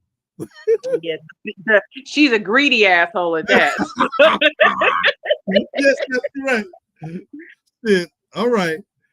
Oh, Here we I've go. seen this one. You Okay. seen this one? Okay. Yeah, it's good. Hello, everyone. I'm the sucker from the Am I the Asshole for refusing to pay for my daughter's wedding post, okay? Reddit wouldn't allow me, their moderators wouldn't allow me to post an update. Oh, this is him Here's directly. for you guys who wanted an update on this, okay? The reason I refused to pay for my stepdaughter's wedding is because she lied to me and said I would walk her down the aisle, but instead she told her in-laws at dinner while I was present that she actually wanted her deadbeat father to walk her down the aisle. Ooh. Now, my fiance claimed that he's apparently verbally abusive and refused to pay child support. And a lot of shit has happened since then. So we got a lot to talk about. Now, I probably should have mentioned this in my previous post, but I had nothing to do with the planning of the wedding, nor did I want to plan the wedding. Okay. It was all my fiance and stepdaughter's planning. Well, a lot of you guys have been concerned about the price of the wedding, okay? And you made me concerned. So some of you guys have asked about it. And so I asked my fiance about the planning of the wedding. And I came to the conclusion that from asking her that I've just been a check to my fiance and stepdaughter this entire time. Now, the planning, the actual wedding itself, it costs $40K, which I understood because there are over 400 plus guests, okay? But the rest of it was $160,000 spent on a honeymoon to Dubai. And in this list of people, it had my fiance, her sister's family, my stepdaughter, her man, along with his family. And this invitation disgusted me. Her deadbeat fucking father. At that point, I went ballistic. I never agreed to pay for no honeymoon, only for a fucking wedding. And the money was supposed to be for the newlyweds. And my fiance said this so calmly and expected me to be okay with it. You understand? Paying for somebody else's holidays. How can she say this shit so calmly to invite a man that she claimed who refused to pay child support and said he was verbally fucking abusive? You understand? So I lost my cool, needless to say. I told her that her and her daughter took advantage of me and my money, and they were selfish, especially to leave their two young daughters along with me. I work more than 40 plus hours a week on my business. You understand? I don't know where she got the idea to invite her family the way she did. And the dude actually tried to lay his hands on me years ago. He lucky he's alive today. You understand? So anyway, I told her, you and your daughter got 7 days to get out of my house. Woo! And she started this circus act, but there was no going back. I started the process of moving forward. I changed all of my card pins so no more of my money could be usurped from me. And I began the refund process. I contacted all the venues. They were actually really nice, but it'll take a couple of working days, maybe a week or so for me to get my refund. Now for the tickets to Dubai, let's just say I'm a lucky asshole because they actually gave me the refund for the tickets, which was $75,000, okay? Now the tickets were unused and that brought excitement to me. Now it hurt thinking about how these people who haven't worked as hard as me thought it would be a good idea to use my hard-earned money on first-class tickets to Dubai. My fiance told her daughter that I refunded the wedding, and she didn't take it well at all. I won't go into too much detail about that, but because I've talked long enough, but I was petty. And I told her that your real dad can pay for it. This has been a shit show of the last few months. I can't see my two young children every day now, and I've lost my fiance, but that's okay. But the good news is I got a son who's 25, who just had a baby, who chose to give his son my surname. At least that's showing some appreciation for me. You understand? At least somebody appreciates me. But I'm telling you, man, I'll never do this again. I was played, and I didn't go into even half of all the things that they spent money on. You understand? But that's for all of you guys asking for an update. Let me know what you guys think. Peace. Damn. Right off the rip, I want to know what the fuck does he do for a living that from the gate? Go ahead, Johnson. I thought if I remember correct, because it's been a while. If I remember correctly, I thought it was like real estate or finance or something like that. I can't remember. But yeah, it was some mess. It was very, very, very obvious that he was being used for his money. Because this is a stepdaughter that he thought that he had like a good relationship with, and he really was blindsided by the fact that she was like, "No, I want my real dad to walk me down the aisle." So and it Who just does went that though, from there. Tasha? Is that not the dumbest shit? Hold on, baby. Is that not the dumbest shit in the world? Wait a minute. This man, had he not been disrespected, he feeling some kind of way because you decided to not let him walk down the aisle, but he actually would have been okay, it sounds like, with $140,000 wedding that he had no part planning in, that y'all had invited your boyfriend's family, first class, this, that, and other, and you choose to disrespect him by bringing in a guy that he got into an altercation with in the past, that you have even told him that was verbally abusive and a dead fucking beat, but you think it's okay to bring his ass to Dubai and put him in a place of honor to walk this little ungrateful bitch down the aisle. You two bitches is both dumb, the daughter and the mother. What part did y'all not think? One, you the fiance, get married first before you do dumb shit, sweetheart, because now you don't get to be a wife. He's moving on. That man hurt. That man hurt for real. And daughter, who the fuck you think you are? Lori Harvey? Are you fucking kidding me? I'm with you, Cece. What kind of wedding is this? She says, "Oh, brother, you did right. I wouldn't either. You are not." He clearly is not even an asshole. If anything, I won't call him a fool. I can't call him a fool. He clearly was in love, but yo, dude, she was a gold digger, sir. Absolutely. Sherry says, hold on. Sherry says, why are you looking for your stepdad to pay for anything when her deadbeat dad is living and you want him to walk with you, bitch? You crazy? Sis, that's what I'm saying. Y'all didn't think this through. Says mom and daughter played homeboy, but they lost way more than just the wedding being canceled. Tasha, if you're right, and this dude got that kind of money and thought he had an honest relationship and was enough that he wanted to walk you down the aisle, are you fucking kidding me? Say he really loved that woman or he was a fool. That's what I'm saying, CC. And I do hurt for him. I heard the pain in this man's voice. That's fucking insane. Well, clearly we all think he's not the asshole, but damn. Sherry says, smart man. These two bitches trying to play you, brother. Absolutely. But you know, I come from a retail background. And we had a simple rule in retail. Sometimes when I used to run my stores, if a customer comes through, don't talk shit until you get what you need out of me first. Right. You know what I'm saying, Tasha? You and I both come from that world. She said, I'm glad he recouped his losses. Why would you not? Yeah. I'm sorry to say it this way. Why would you not both of you bitches? Why would you not close the deal? Do you know what you could have done if you truly the bride herself, if you truly wanted your dad to be there, you could have paid for his ticket, and he could have came. This guy could have walked you down the aisle, the stepdad, and if you truly I want my father to be there, blah, blah, blah, he's paying for all of the other tickets, folks. If it was just that important, why not then just pay for this deadbeat's fucking ticket or tell him, hey, everything else is paid for. You know what I'm saying?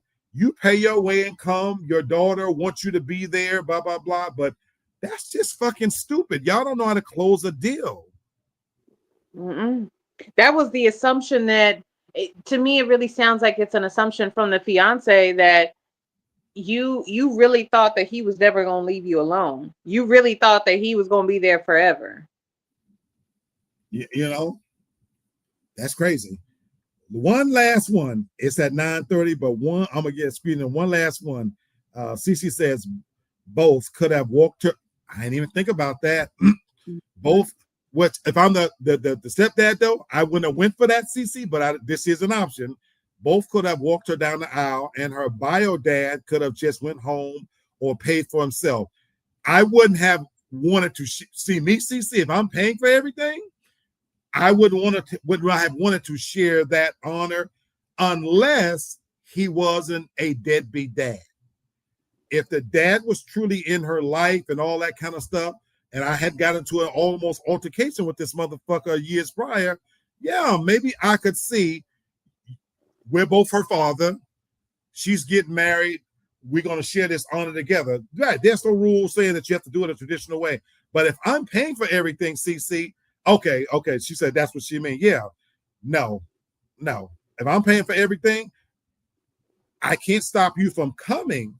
I wouldn't even want to stop you if you're paying your own way. If my stepdaughter says, well, you know, I want my father to be there. I'm not standing in the way of you continuing to have a relationship with your father, but I'm not paying for it. Right. That's just fucking absurd. You know, that's fucking absurd. Okay, one more, Tasha, I'm gonna let you pick it.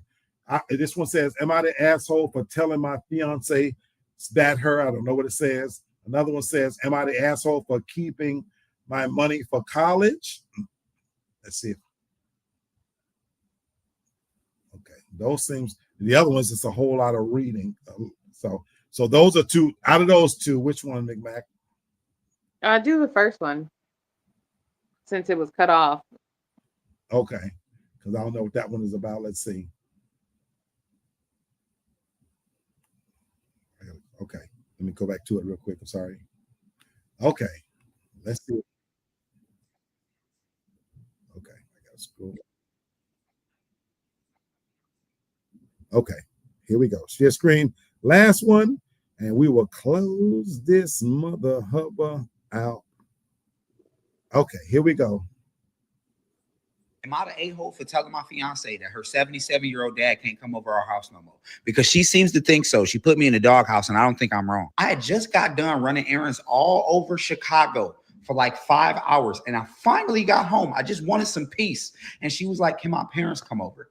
I said that, yes, yo mama can. Yo daddy, hell no. He don't know how to sit down. This dude is like a black superhero. He's 77, walks 3 miles a day, benches 250, leg presses 800 pounds. Hell no. No, black Popeye cannot come here. I got this thing where I don't like having people come over my house if my house is dirty. All right, we had Cinnamon Toast Crunch crumbs and Fruity Pebbles all over the floor because kids. We had a sink full of dishes, again, because kids. And then we had a living room full of boxes because Kim has an addiction to Amazon. Yes, I'm snitching on you, Kim. Stop ordering shit. I did not feel like cleaning the house or going through judgment, so I told her no, right? And she hit me back with, if my parents can't come over, I'm putting the lid on the cookie jar. No more cookies. It's sealed. You can't just do that to a man, okay? Especially after the cookie jar been open this whole time and I could just walk up and take a cookie whenever I wanted to. Now you're gonna put a lid on it and seal it? No, that's not okay. That is immoral. That is wrong and unscrupulous. And I would not go back to a cookieless lifestyle. Them is the best cookies I've ever had in my life. As you could expect, that conversation went how you thought it was gonna go, and her parents showed up. And as soon as her dad got here, he was like, "Hey, what you?" You know, old black men always sucking on their teeth, even if they ain't got no food in their mouth. What's going on with these boxes? This old young man decides to break down 142 of the boxes that Kim opened. And to be fair, asked me to do, but it was on the honey-do list. I have ADHD. I forgot about it. And then I just never got around to it because it was 142 boxes. Who the hell orders 142 packages at one time? I'm still trying to make a good impression, right? Because this is my future father-in-law we're talking about. I'm marrying his daughter. So what do I look like as a 31-year-old man letting 77-year-old Luke Cage break down boxes by himself? Now, I'm forced to work. This is forced labor. Finish breaking down the boxes.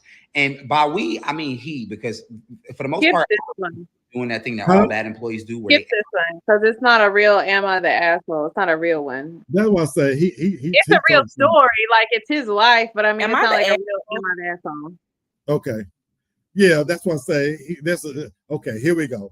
Am I the asshole for keeping my money for college? Okay. For refusing to pay for my sister's husband's surgery with my inheritance / college money. For context, my sister is 27 and I'm 18. We lost our dad a year ago. He was my only parent. My mom was never in me or my sister's life. Dad left money, an inheritance, for me and my sister, and she used their inheritance to get new cars and renovate her house. I live with my aunt right now because my brother-in-law didn't allow me to stay with my sister. I'm planning on using my inheritance money to pay for college tuition. I've always wanted to be a doctor, but I haven't decided which branch yet. My sister and I haven't been close. It started after she got married, and her chronically ill husband, who's allowed to make backhanded comments about our dad and mock his illness and make a scene at my dad's funeral only because he's ill and shouldn't be held accountable for his behavior. I've distanced myself, but my sister kept visiting a lot lately, venting about my brother-in-law's condition. He's been in and out of the hospital for heart problems and in need of surgery. She brought up my inheritance money several times, but I ended up cutting the conversation short. She then straight up asked if I could help pay for her husband's surgery and she'd pay it back in less than a year. I felt uneasy because if I give her the money from my inheritance, which is a large amount, there's no guarantee she'll pay it back before it's time to apply for college. I'm taking a year gap, but I know my sister can't pay back that much, and I felt I was risking my future. I refused to help, and she had a meltdown at my aunt's house, calling me heartless and cruel with no empathy. She said that her husband's health should be a priority, and I needed to help because education is nothing compared to someone's health, and asked if I'd be happy to see her as a widow and my nephew with no father. My aunt suggested others pay, but most of them cut my sister and her husband off. I argued that her husband's poor health isn't my fault after she kept blaming me and guilt tripping me. She kept crying, and although my aunt decided to stay out of it, she said that I should be prepared for permanent damage in my relationship with my sister if I don't help her now. She's been sending texts and pictures of her family, telling me that this is what I was saying no to: a happy, healthy family with a healthy husband and father. I cried, and I felt like I was being selfish and not a good aunt and sister. I asked my friend, and he said, let them sell the cars and all the luxurious stuff they bought to afford the surgery,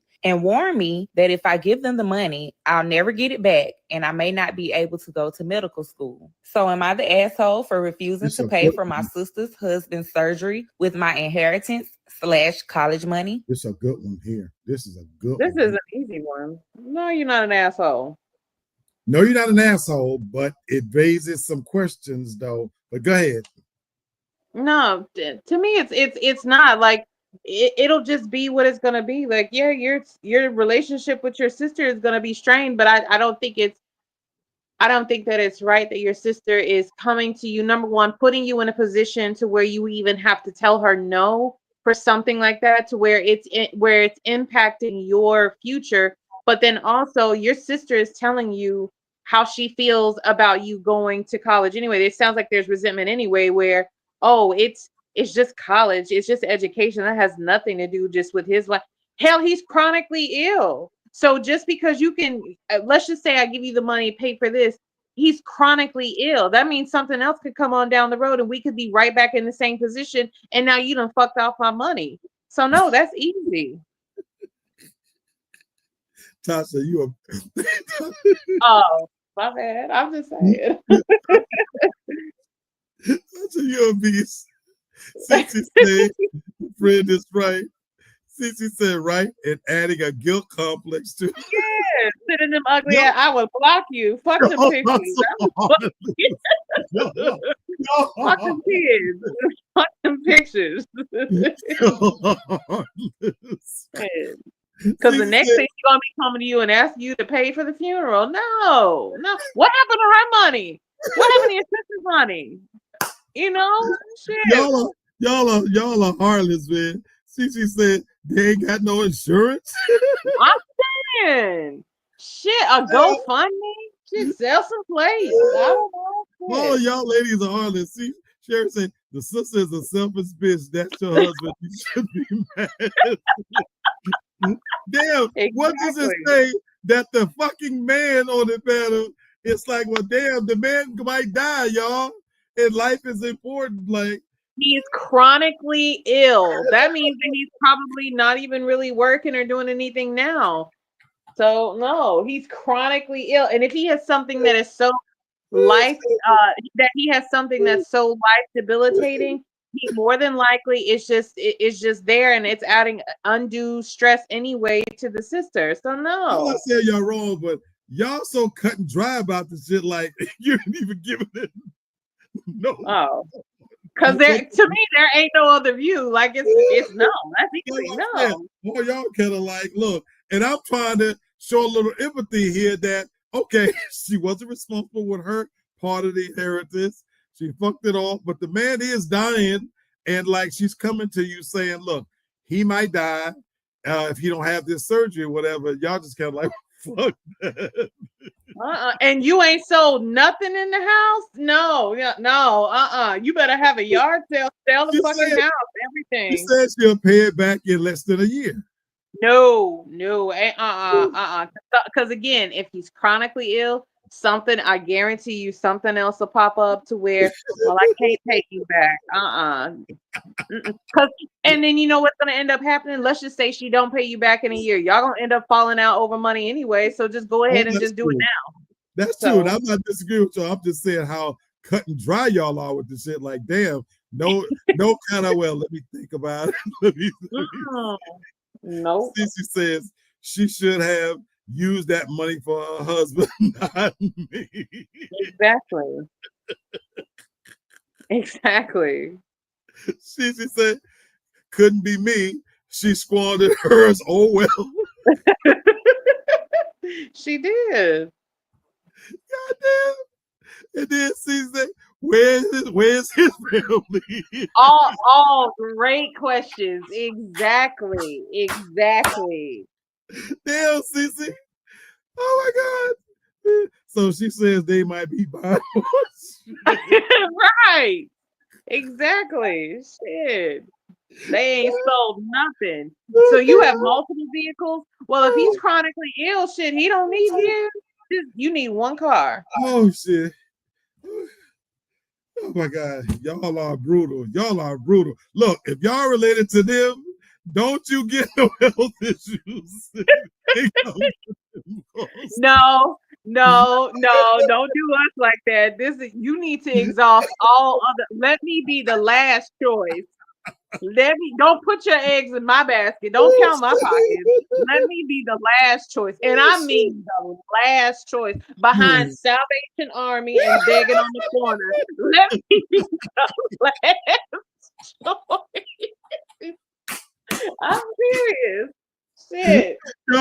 Y'all need to know she got brothers. If y'all ever see this, she said let her be the last choice. The last choice. Don't put me on the top of the list. Oh my God. Nope.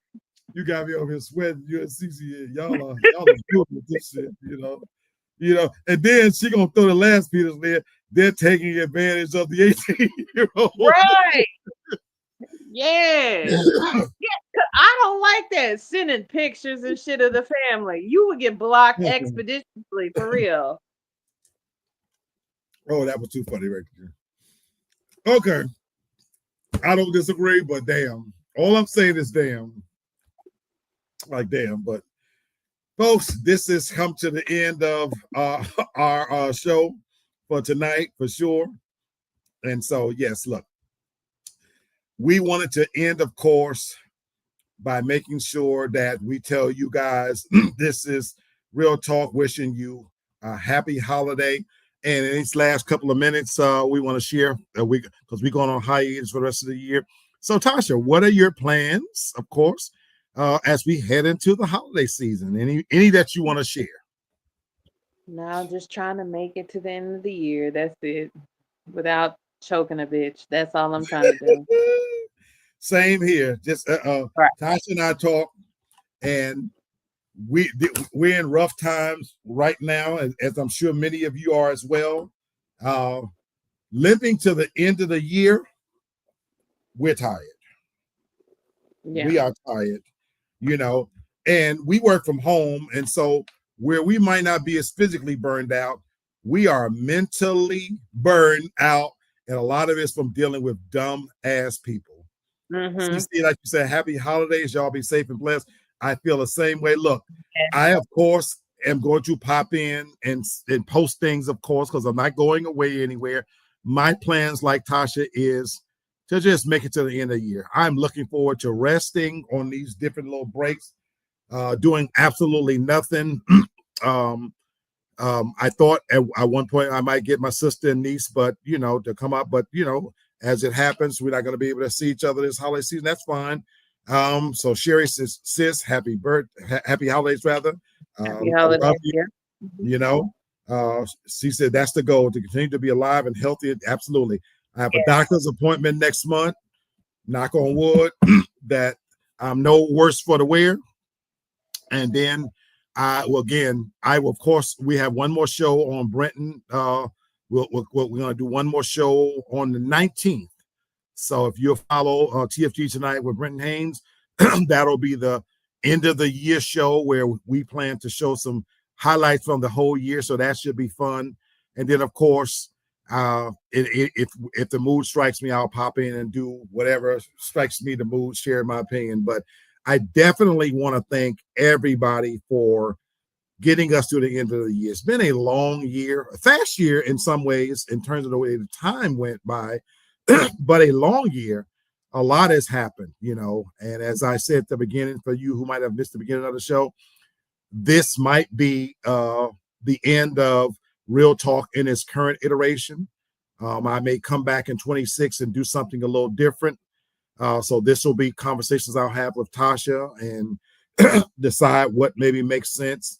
But creatively, it's time to do something different, like any show. For those of you who don't know, Tasha and I, we've been doing this for how long, Tasha? For 5 years. 5 years. We've been doing this for 5 years. Thank you, CC. So this is a good show. I'm going to miss you guys if you don't come back. So again, I'll be back in some form or not. But Tasha and I have been doing this for 5 years. It started when the pandemic hit. And I would like to believe that we covered a lot of ground. There's still a lot of things that I'll talk about relationship-wise, but creatively, a lot of us are in different places right now with different family members. When I say family, I'm talking about the social media family, from those who have been on the panel. So, life is lifing, we've seen deaths, births, replacements, job changes, life changes, all kinds of things are happening. So with that said, I want to end on a positive note. I fully expect and hope and pray to God for all of us that we come back refreshed in 2026, ready to face a new year and whatever those challenges may look like. And I truly value the friendships I've made. Don't want to lose those. So please stay tuned for me, for my sake. I will definitely keep you in the loop. CC, I call you a super fan. I don't use that title lightly. You and Miss Toria have supported the platforms I've been a part of in a way that I couldn't ask for better support. Thank you so much. I hope you continue to do so. My sis Sherry, she's dealing with her own things, believe it or not. I'll share this with you. I don't think she would mind. Her husband has been in rehab from a stroke for going on a year. So he's been away from home for what is now going into 11 months. And she spends every day as the primary caregiver for our mother, who's 90 and whose health is starting to take a little bit of a turn. So that's why I said there's things happening. She said, can't get rid of me. I love it. I love it. Terrence, happy holidays, cousin. Appreciate you. That's why I said, God willing, I hope to come back refreshed, re-energized, and do something different. But I will certainly be back. It just may not be back with this current platform of Real Talk as we talk about relationships. Over the 5 years that Tasha and I have done this, I've seen that term Real Talk is other people are using it now, on many other shows. So, it's time to change it up. The best shows that have ever been on every platform creatively. Sometimes it's time to do something different. You know, Game of Thrones had to end. The Sopranos had to end. Sometimes shows have to end. The Witcher, you know, has a final season. Things have to end, but it don't mean that we're going away. So I close by saying, stay tuned, have a safe, happy holiday, and don't be surprised if I pop up amidst the holidays doing something fun with music. And if you see me pop up, as always, please feel free to join. I hope to see you there. Laugh, talk, let me know how you're doing. But this is Real Talk for Tasha and myself. Enjoy the rest of your weekend. Have a happy rest of the year. We appreciate you so much, you know. So T said it can end, but it doesn't have to be the end. Absolutely. Right. Absolutely. Peace and love, everybody. Bye, guys.